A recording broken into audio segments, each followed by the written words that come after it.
This week we're back in James chapter 3, primarily focusing on verses 13 to 18. Now, this letter is really digging into what it means to be a Christian, because they're confused. They've seen a lot of things happen that didn't make sense to their Pharisaic minds, to the Jewish prosperity gospel. The things that would have been indications that they had done something horrendously wrong. But James, Paul, the rest of the New Testament writers say the wisdom of God is different than the wisdom of people. Now, this isn't the wisdom that is in the Greek writers, the Sophia wisdom, the ability to argue, to philosophize, to have a great, smart way of talking.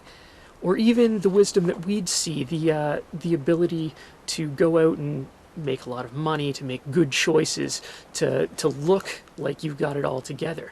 The wisdom that they would have heard, that his Jewish readers would have heard, was chokmah, the wisdom that translates as skill in living.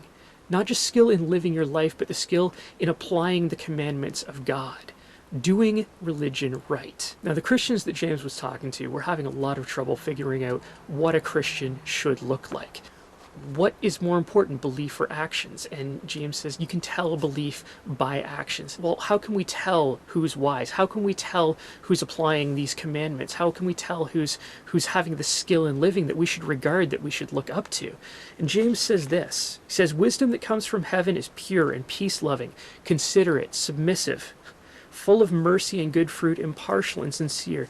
It's the wisdom of peacemakers. And when we're trying to figure out how to live our lives, when we're trying to figure out what to do next, really the wisest, the best choice, the most skillful choice is to invite Jesus Christ into that situation. Swallow your pride.